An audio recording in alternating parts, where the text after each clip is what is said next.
안녕하세요. TM 1기 조병준이고 HBM 알아보기, HBM의 등장 배경 및 원리와 반도체 산업의 미래라는 주제로 발표를 진행하게 되었습니다.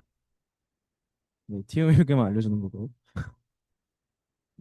우선 앞선 뉴로모픽 컴퓨팅에서도 말했던 것처럼 기존의 컴퓨터 구조는 폼노이만 아키텍처라는 구조를 따르고 있었습니다. 그래서 이제 연산을 하는 CPU, GPU와 같은 시스템 반도체와 이러한 연산 정보를 저장하는 메모리 반도체를 축으로 이게 두 반도체가 서로 정보를 연산을 주고받으면서 하는 그런 폼노이만 구조를 띠고 있었죠. 그런데 이 시스템 반도체랑 메모리 반도체 둘 다 기술이 발전하면서 똑같이 발전하겠지만 시스템 반도체는 흔히 말하는 무어의 법칙에 따라서 뭐 매년 40%, 50% 이렇게 성장한 반면 메모리 반도체는 그냥 그 원리 자체가 커패시터로 전화를 가둬서 정보를 저장한다라는 그 단순한 원리였기 때문에 시스템 반도체가 성장하는 것에 비해서 크게 발전하지 못했습니다.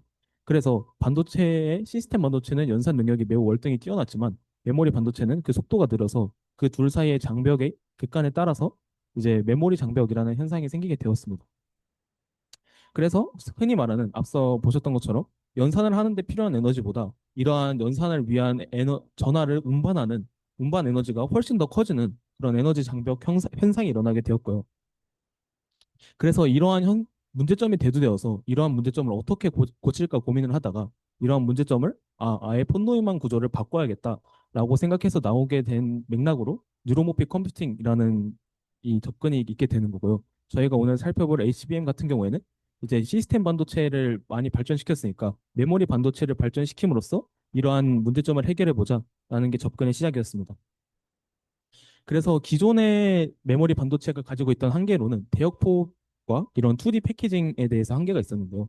대역폭 밴드와이스는 흔히 말하는 1초당 우리가 데이터를 얼마나 많이 주고받을 수 있느냐라는 뜻으로 이제 데이터를 이제 수송하는 핀의 개수와 이 핀에서 데이터를 얼마나 빠르게 전송 주고받을 수 있는지 인 전송 속도를 곱하면 밴드와이스 대역폭이 나오게 되는데요. 이제 기존의 그림에 보시는 것처럼 이 보이시는 그림이 다 핀이거든요. 그래서 기존에는 이 안에 있는 D램의 커패시터에 전하를 저장해서 정보를 저장해 두고 이 핀을 가장자리에 연결하는 와이어 본딩이라는 방식을 통해서 이 정보를 주고받았는데요. 근데 이렇게 되면 문제점이 가장자리에만 이 핀을 연결하기 때문에 최대 한 32개 정도의 핀밖에 나오지 못해서 그 대역폭은 인 핀의 개수는 32개로 고정되고 이 핀당 데이터 전송 속도만 올려서 이 D램의 성능을 높여야 하는 상황이 생겼던 것입니다. 그래서 반면 이러한 문제점을 해결하기 위해서 나온 게 바로 TSV 기술인데요. 이제 앞서 보셨던 것처럼 핀을 가장자리에 뚫는 게 아닌 그냥 이 중앙에도 와다다다다 뚫어버리면 어떨까라는 발상으로 나온 기술로 이제 D램 한 층이라 불리는 다이를 이제 얇게 연마한 다음에 여기서 이 전극이 들어갈 구멍을 얇게 몇 천 개 뚫어줍니다. 그리고 이 여기에 구리를 넣어서 전극을 형성시킨 다음에 얘를 이제 3D로 여러 개 쌓아 올린 기술이 TSV 기술이라고 보시면 되겠습니다. 그래서 이렇게 쌓으면 기존에 쌓았던 D램 같은 경우에는 와이어 본딩 때문에 32개의 핀을 가지게 되지만 HBM 같은 경우에는 TSV 기술로 이제 가장자리뿐만 아니라 중앙에도 여러 개의 핀을 뚫었기 때문에 이제 대충 1024개 정도의 핀이 들어가서 대역폭이 기존보다 한 4배에서 뭐 크기 17배 이런 식으로 증폭이 되어서 밴드와이스 문제를 해결할 수 있게 되겠죠. 그래서 이런 식으로 TSV를 뚫었을 때 장점이 또 뭐냐면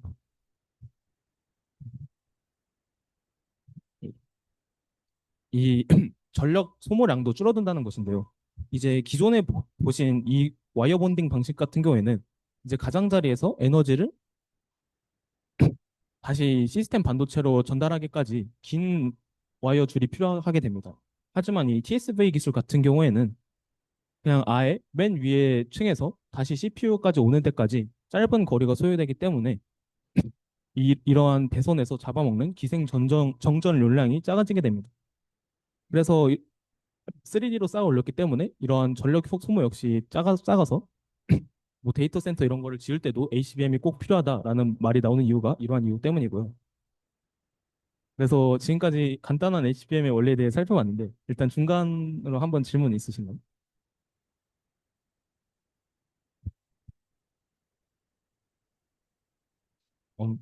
없는 것 같으니까 다음으로 이어가겠습니다. 그래서 어쨌든 이런 HBM이 좋기만 하지만 어쨌든 문제점이 좀 여러 가지 있는데요. 첫 번째로는 이제 수율이라는 측면에서 좀 민감하다는 점입니다. 앞서 말씀드린 대로 HBM이라는 기술이 TSV 기술을 바탕으로 D램을 여러 개 쌓아 올리는 기술이기 때문에 이 D램을 쌓아 올리거나 아니면 D램을 만들거나 이 두 가지 과정 중에 하나라도 문제가 생겨도 이게 나중 산출문에 엄청나게 크리티컬하게 작용합니다. 그래서 핵심 공식을 보면은 이 수율이 다이를 몇 개 만드냐의 n제곱이랑 다이를 몇 개 쌓을 거냐의 n-1제곱 이런 식으로 나타낼 수 있는데 뭐 예를 들어서 다이의 수율이 뭐 여기 예시에 보이는 것처럼 뭐 95%고 쌓는 수율이 99%라고 쳤을 때 현재 표준이 되고 있는 HBM3의 12단을 적층한다고 가정하면은 수율이 48%밖에 안 나오는 결과가 도출이 되죠. 그래서 이런 식으로 엄청나게 민감하기 때문에 이러한 HBM 하나를 만드는데 굉장히 복잡한 공정을 거쳐야 하는 문제점이 있습니다. 또 워페이지 형상이라는 이제 열역학적 문제점도 있는데요. 이제 앞서 말했던 것처럼 D램을 이렇게 하나하나 쌓는 기술이기 때문에 D램을 쌓을 때 이 앞에 있는 웨이퍼 실리콘과 위에 있는 도체 간의 열, 열 팽창 계수가 불일치하게 되어서 이를 이제 뭐 붓고 뭐 아니면 다시 얼리고 하는 과정에서 그 실리퍼와 이 도체 간의 응력이 작용하게 되어서 얘네가 이제 삐뚤어지게 됩니다. 그럼 삐뚤어지면 이런 식으로 이 두 다이 간에 정상적으로 연결이 되지 못하게 되어서 당연히 이 성능에 큰 영향을 미치게 되겠죠. 그리고 이제 이거는 좀 사회적인 문제점인데 웨이퍼 잠식 현상도 역시 일어나게 됩니다. 기존에 이제 디램을 만들던 공장은 이제 한정이 되어 있었는데 이 디램 만들던 공장을 이 AI 시대의 수요 때문에 다 HBM 만드는 걸로 돌려버리니까 갑자기 이제 일반적인 노트북이나 뭐 컴퓨터에 들어가는 디램을 생산할 공장이 공급이 굉장히 부족해지게 되어서 지금 현재 이러한 반도체 사이클의 호황의 원인으로 이러한 웨이퍼 잠식 현상이 지목되기도 하고 있고요. 그래서 이제 결과로 이러한 결과가 나오게 된 것이죠. 그래서 결과 중 뭐 이것만이 비단 원인은 아니겠지만 뭐 전문가들이 봤을 때 이게 거의 가장 큰 원인이라고 지목을 하고 있다고 합니다. 뭐 그래서 이러한 문제점을 어쨌든 해결하기 위해서 많은 해결 방안들이 나오고 있고요. 이제 첫 번째로는 아까 말씀드렸던 그 워페이지 형상을 해결하기 위한 하이브리드 본딩이라는 방식인데요. 이제 기존에는 그 한 층 한 층 쌓을 때마다 이 층 사이에 마이크로 범프라는 이제 둘이 약간 닿지 않게 하기 위해서 저런 인위적으로 층 같은 거를 쌓아 올려주게 되는데 그러면 이제 이 기존의 JEDC라는 반도체 이제 표준 그 규격을 정하는 회사에서 이 총 두께 제한을 HBM이 775 마이크로미터로 걸어놨단 말이에요. 근데 이거를 마이크로 범프가 어쨌든 차지하는 두께가 있다 보니 이게 HBM을 쌓아 올리다 보면은 12층일 때 여기서 더 쌓아 올릴 두께가 없게 됩니다. 그래서 이거를 해결하기 위해서 마이크로 범프를 없애자라는 이런 기술 하에서 아예 그냥 마이크로 범프를 없애고 두께를 이제 그냥 붙여버리는 하이브리드 본딩이 나와서 이제 다이를 16층까지 쌓을 수 있게 되는 그런 기술이 나왔고요. 그래서 여기 순서가 좀 잘못되어 있는데 이러한 하이브리드 본딩을 위해서 일단 기존의 CMP라고 하는 이 표면을 얇게 가른 다음에 플라즈마를 통해서 두 다이가 잘 붙일 수 있도록 플라즈마를 이제 도포해주고 그 다음에 어닐링이라고 하는 고열 처리를 통해서 이 플라즈마 활성화된 다이를 이렇게 연결시키면 두 다이가 붙어서 하이브리드 본딩을 통해서 마이크로 범프 없이도 이제 HBM을 완성할 수 있게 되는 그런 기술이고요. 뭐 그리고 이런 하이브리드 본딩 외에도 아예 그냥 마이크로 범핑에서 워페이지 현상을 해결하기 위해서 뭐 크게 TC-NCF와 MR-MUF라는 기술도 존재하는데 TC-NCF 같은 경우에는 이 다이가 아예 휘지 않도록 위에서 이제 비전도성 접착 필름이라는 무거운 NCF를 눌러주면은 얘네가 이제 휘는 걸 방지할 수 있게 되어서 이런 워페이지 현상을 억제해주는 방법이 있고요.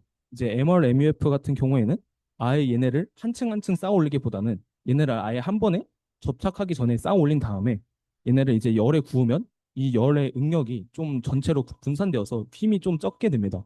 그리고 그때 이렇게 굽고 난 다음에 EMC라는 경화제를 주입하여서 이런 워페이지 현상을 억제하는 방안도 또 있게 됩니다. 그래서 이러한 HBM의 발달로 인해서 현재 HBM4 생산되는 HBM4부터는 기존에는 단순히 디램만 적정했다면 이제 현재 베이스 다이라는 1층에 있는 디램에는 이제 초미세 논리 회로라는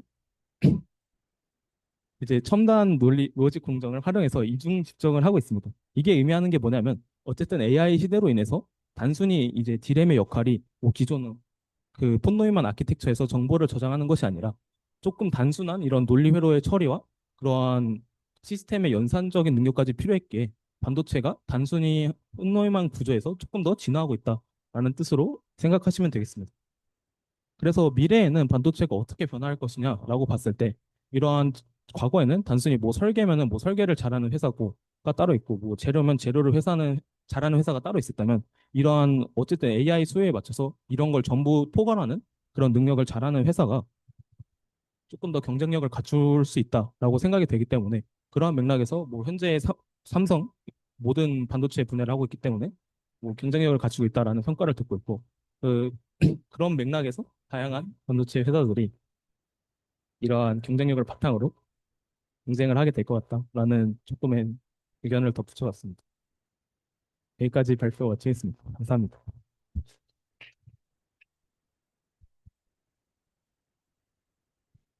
소개를 해주셨는데, 예, 여전히 또, 예, 여전히, 예, 예, 질문 있으시면은 손 들면 제가 바로 가겠습니다. 발표 잘 들었습니다. 7페이지에서 다이를 연마한다는 설명을 해주셨는데, 이 연마를 한다는 게 긍정적으로 잘 이해가 안 돼가지고, 혹시 이거를 물리적으로 압축을 한다는 얘기인지 아니면 깎아내서 하는 건지, 조금 더 위로 가서 있는데요. 하나 더. 네, 여기 여기입니다. 네. 이게 그러니까 다이를 원래 이제 웨이퍼를 하면은 그 이렇게 좀 울퉁불퉁하게 돼 있거든요. 그래서 그걸 어쨌든 붙이는 과정에서 좀뭐 자세히는 모르는데 제가 알기로는 평평하게 하기 위해서 뭐 마치 거울 느낌으로 이렇게 평평하게 다이를 연마하고 있는 걸로 알고 있고요. 그래서 이게 하이브리드 본딩 같은 경우에는 이 다이를 아예 평평하게 하는 게 아니라 그 열 팽창 계수에 따른 원리를 이용하기 위해서 아예 그 부리 쪽은 좀 더 다이를 그 오목하게 파고 이 실리콘 쪽은 아예 다이를 평평하게 파요. 그러면은 이게 어닐링이라는 고열을 가해줬을 때 그 구리가 좀 더 열팽창 계수가 높으니까 이렇게 튀어나오고 그 실리콘은 좀 안정하게 돼 있어서 얘네가 이렇게 완벽하게 착 이렇게 붙을 수 있도록 뭐 이런 식으로 해서 다이를 적절하게 하는 걸로 알고 있습니다. 그러면 이어서 하이브리드 본딩에서는 플라즈마 상태의 라디칼들이 그냥 결합을 해서 화학적인 결합을 한다고 생각하면 되는 걸까요? 다른 접착제 없이. 어, 일단 제가 알고 있는 바로는 그런 식으로 네, 플라즈마를 해서 아예 그냥 그렇게 붙이는 게 맞고요. 근데 그게 플라즈마 상태에서 뭔가 어떤 거를 추가하거나 하면은 더 잘 된다고는 하는데 그런 거는 기업 간의 그런 비밀이어서 그런 걸 자세히 알지는 못할 것 같습니다. 네, 감사합니다. 네. 감사합니다. 그럼 다른 질문, 네, 손 들어주세요.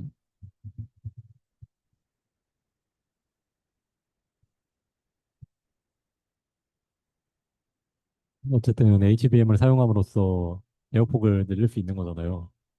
근데 그러면은 사실 현재도 계속 그 이슈가 뭐 넓어졌든 안 넓어졌든 계속 문제가 있는데 지금 그러면 좀 GPU 하나에서 처리할 수 있는 그 현재 HBM에서 좀 병목 없이 옮길 수 있는 메모리 크기는 어느 정도 되나요? 그러니까 병목 없이 옮길 수 있는 크기요? 크기- 잘 모르겠습니다. 근데 근데 이게 제가 알기로는 그냥 어쨌든 CPU랑 GPU에서는 마구 어쨌든 데이터를 마구잡이로 보낼 수 있는 걸로 알고 있죠. 그렇잖아요. 그래서 자세히는 모르는데 그래서 그러한 데이터를 어쨌든 얼마나 받아들일 수 있느냐가 중요한 게 아니라 그 한계가 중요한 게 아니라 그냥 이런 식으로 이제 어쨌든 한계를 늘려가면은 D램 자체는 그냥 병렬적으로 이렇게 많이 배치해 주면은 대역폭은 어쨌든 늘어나니까 그런 네, 그래서 답하면 한계는 모르지만 어쨌든 이러한 기술에 의의가 있다. 네, 그런 식으로 답하겠습니다. 설명 잘 들었습니다. 다른 질문, 손 많이 들어주세요. 여기는 질문 없어요. 왼쪽. 아, 어려워. 찾아봤는데 한 10테라바이트라고 하는 현재 나와 있는 사용되어 있는 거는 하나 HBM4E 기준으로 10테라바이트 per sec라고 하고요.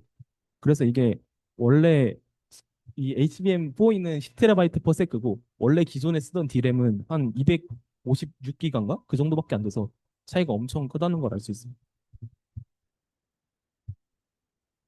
답변 잘 되었다고 합니다. 다음이 손 질문 있는 사람. 반도체 전문가 혹시 안 없어요? 없습니다.